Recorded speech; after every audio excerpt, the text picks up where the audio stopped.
Experts have been telling us for years that our style of parenting has incredible power in helping our child grow into the person we hope they will become.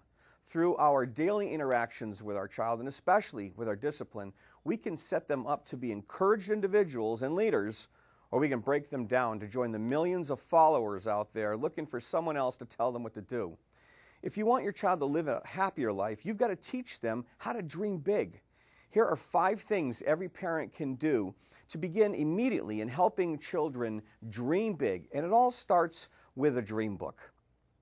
In a dream book, the object is that you teach a child that whatever comes to mind for them, they can imagine. Now, one of the problems that we have in the world of parenting is that children are constantly coming to the mom or the dad and saying, "Mom, I want that." And they see something on television, a new video game, and they go, "I want that. I want you to buy me that, Mom."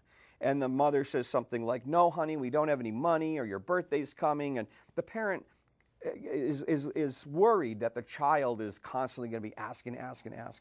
And so what they do is they kind of squash the child's ability to ask for what they want. And that's one of the most powerful things that we have to give our children, the ability to dream big and to ask for it. So what I usually do with parents is, and I teach them that they have the power to teach their children to dream big. And one way of doing that is developing a dream book. Now, it's very simple. What you can do is you go to the store and you get your child one of these things. These are composition books, remember from the college days, parents? And look how they come out now.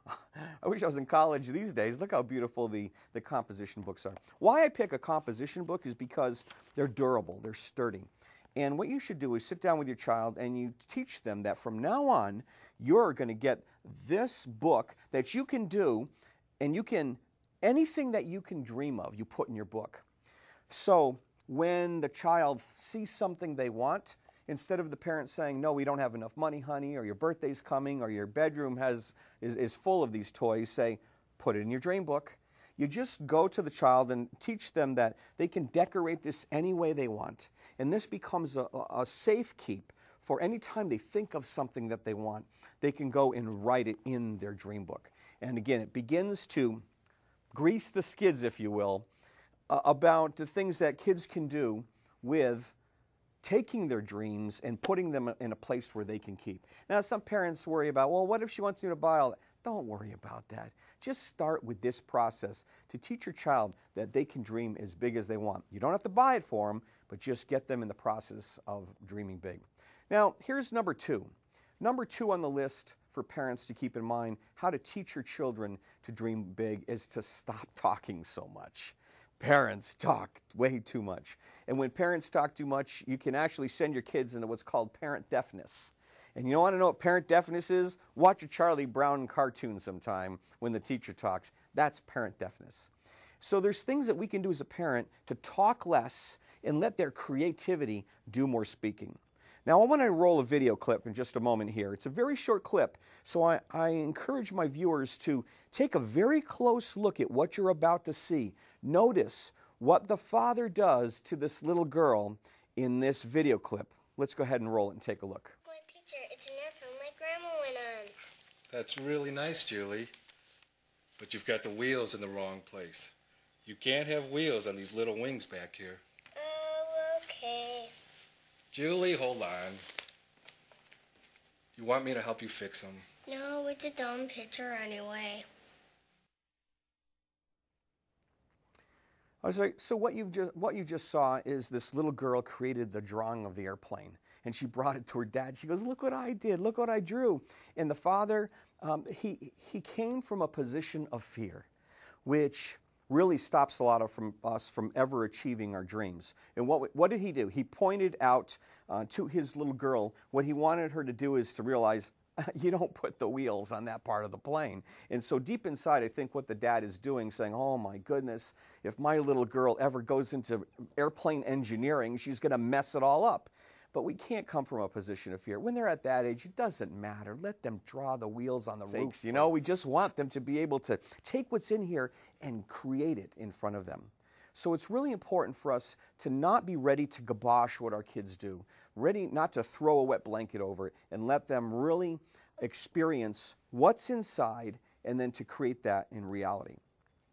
Let me give you number 3. The next thing that I encourage parents to do to help their children dream big is to ban electronics from the bedrooms. Now, this is going to be kind of tough for some parents, especially if you've already allowed your child to have a computer in the bedroom or a television. I really encourage you to take those things out of the bedroom, and here's why. The main thing that we need to remember is the child needs to have a place they can go to. It's a solitude place, a place where they can go to think, they can be creative.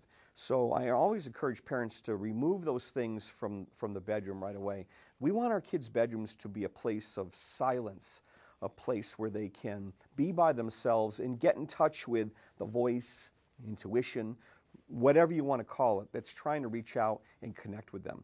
And we've got to have that place where they can do that. It also needs to be a safe zone for them to go to when life is tough. You know, when our kids get older and they start getting into the teen years, life can be pretty severe in some cases for kids. The things that they experience in school, developing relationships, good and bad, they need a place where they can go to hang out. Teen boys tend to need that preserve more than teen girls, but you know, in the whole spectrum of adolescence, they need to have a safe place to go, to be themselves, to think about themselves, to think about what experience happened to them during the day.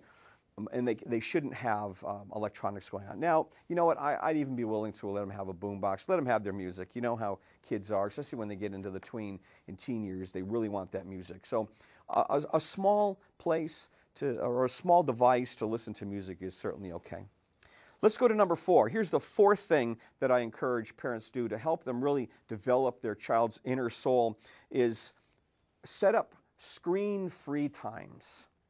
That means there's times throughout the day where there's no use of entertainment electronics. Here's one, for example. I suggest that during homework time, once parents carve out time for homework time should become a no-fly zone for any entertainment electronics.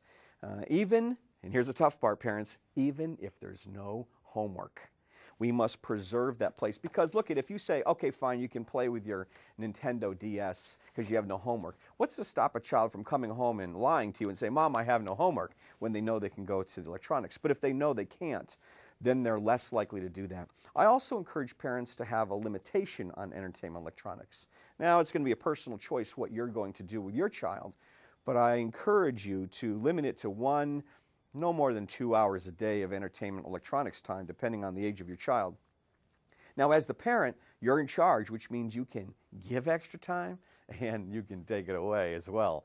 And here's the important thing, no rollover. There's no rollover. If they use 50 minutes of their hour, there's no 10 minutes that gets rolled over to the next day. And I know it might seem unfair to the child, but here's the deal. We want to make parenting easy. And making parents accountable for having to keep track of all this stuff just makes their life even worse. And the last one, number 5, I encourage that we postpone social media to the latter teen years. Now, again, this is just a guideline, it's a suggestion. You may feel something different that you want with your child. But let's keep in mind, Facebook was made for adults, not teenagers, not children, or I say not young teenagers anyway. And now I know everyone throws what about it says that you have to be 13 on Facebook. That's Facebook's rule. It's just theirs.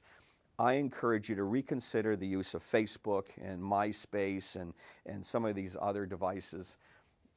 There's a lot of research that's coming up now to show that children lose the contact, the one-on-one. They need that ability to communicate with each other face-to-face.